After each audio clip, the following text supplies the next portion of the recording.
नमस्कार दोस्तों, मैं हूं सागर। आप देख रहे हैं इंडियन ट्रांसपोर्ट टूर चैनल को। आज मेरे पीछे है वोल्वो 9600।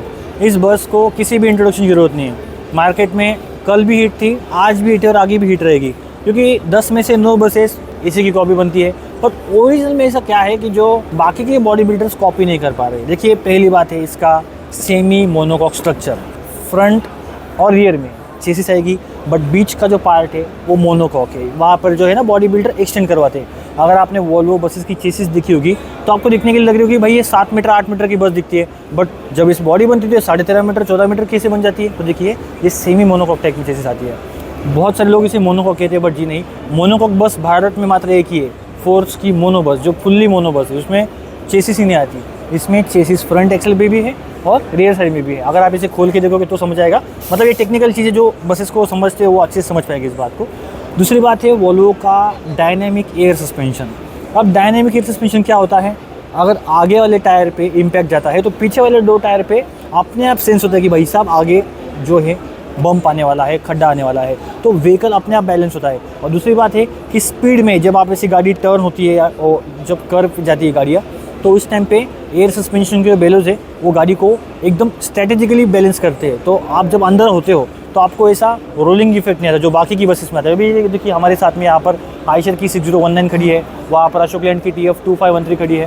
तो इन गाड़ियों में क्या है ना, ये बाई एक्सल बसेस है। मल्टी एक्सल बस में सबसे बड़ा फायदा है कि इसका जो पीछे वाला लास्ट एक्सल है ना, तो इसके दोनों एक्सल्स के इम्पैक्ट को झेल लेता है। और जो बस की बॉडी है एक लेवल में रहती है, आपको कोई टेंशन नहीं। अब मुद्दे की बात करती है कि भाई साहब ये नए ऑपरेटर की बस की बात है कि नहीं। तो देखिए दोस्तों, हर किसी की ज़िंदगी में सपना होता है कि सक्सेसफुल बनना और अपने घर में एक अच्छी गाड़ी, मतलब लग्जरी गाड़ी, जैसे कि मर्सिडीज, BMW, ऑडी वगैरह, रेंज रोवर। आजकल रेंज रोवर का डिफेंडर का ट्रेंड चल रहा है। ऐसी गाड़ियाँ खरीदने का हर किसी का, मेरा भी सपना है। बट क्या होता है ना कि इन गाड़ियों के लिए आपको उतनी मेहनत भी करनी पड़ती है, उतना पैसा भी कमाना पड़ता है। वैसे ही इसका है, ये बस नहीं, ये चलता फिरता जहाज़ है, आप इसे समझ लो। क्योंकि हर बस ऑपरेटर का ख्वाब होता है, अगर जिनके पास 10 गाड़ियाँ है, 20 गाड़ियाँ है, 50 गाड़ियाँ है, उनके पास भी उनकी भी हिम्मत नहीं है आज के टाइम पे कि इस गाड़ी को खरीद सके। क्योंकि कैसा है ना, फाइनेंस होना कोई बड़ी बात नहीं है। मैं बताता हूँ, मतलब रियल कंडीशन, फाइनेंस करना कोई बड़ी बात नहीं है। आजकल फाइनेंस कंपनी जो है, मतलब जैसे लोन ऐसे बांट रहे जैसे कि प्रसाद बांट रहे हो भगवान का। बट जी नहीं, 2.5 करोड़ की बस है, इसकी किस्त जो है EMI जो है करीब 2.5 से 3 लाख रुपए की इसकी किस्त होती है।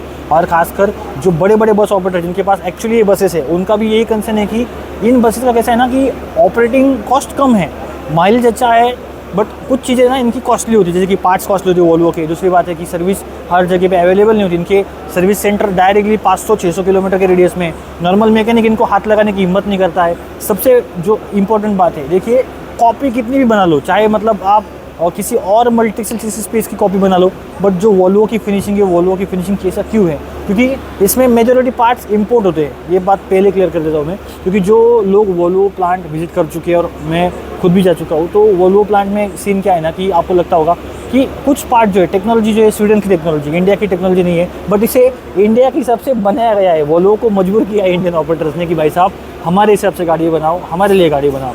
और वोल्वो को इसे लॉन्च हुए आज करीब 3 साल हो चुके हैं, बट 3 साल में इस कंपनी ने इसके बहुत सारी यूनिट्स को सोल्ड कर दिया है। राम दलाल हो, VRL हो, पर्पल हो, हर बड़ा ऑपरेटर इस गाड़ी को खरीदना चाहता है। और इस गाड़ी के बहुत सारे यूनिट आज भी मार्केट में दौड़ रहे हैं। और बहुत सारे लोग तो अभी ऐसे कि उनकी बसेस रीसेल वैल्यू तक आ चुकी है, मतलब 7.5 लाख 8 लाख किलोमीटर ये गाड़ियाँ घूम चुकी है। जहाँ पर बाकी बसेस का लाइफ 7.5 लाख 8 लाख किलोमीटर होता है, इन बसेस का वार्म अप 7.5-8 लाख किलोमीटर का होता है। ये असली सिचुएशन है। बट दोस्तों, अगर आप नए बस ऑपरेटर होगे तो मैं एक ही कहना चाहूँगा कि देखिए, ब्रांड के पीछे भागना सही बात है, बट अपनी किस्त को संभालना ये इंपॉर्टेंट बात है। क्योंकि इन बसेस को मेंटेनेंस, EMI वगैरह ये सब चीज़ों को ध्यान में रखना पड़ता है। उनका टिकट कॉस्ट भी हाई रखना पड़ता है, तभी जाके आप इन बसेस के लिए प्रॉफिटेबल बन पाओगे। अगर आप शुरुआत करना चाहते हो तो आप छोटे बस से शुरुआत कीजिए, जिसमें आपको संभालने के लिए, एक्सपीरियंस करने के लिए एक्सपीरियंस होगा। और खासकर सेकंड हैंड बसेस को प्रेफर कीजिए, क्योंकि सेकंड हैंड बसेस में कैसा है ना कि आपको अगर चली ना चली तो भी आपका ज़्यादा कैपिटल इन्वेस्टमेंट जो है ना, रिस्क यहाँ पर कम रहता है। जब आप बड़े बन जाओगे, बस ऑपरेटर बन जाओगे, तो बेशक आप वोल्वो 9600 खरीद लीजिए, आपको कौन रोक रहा है। बट एक ही कहना चाहूँगा कि बस दिखने के लिए बहुत ज़बरदस्त है, फीचर्स अच्छे हैं, सब कुछ अच्छा है, बट इसे जो संभालता है, जिसके पास ये गाड़ी है, उसी को इसका दर्द पता है कि ये गाड़ी क्या क्या और किस किस लेवल तक आपको ख़त्म कर सकती है।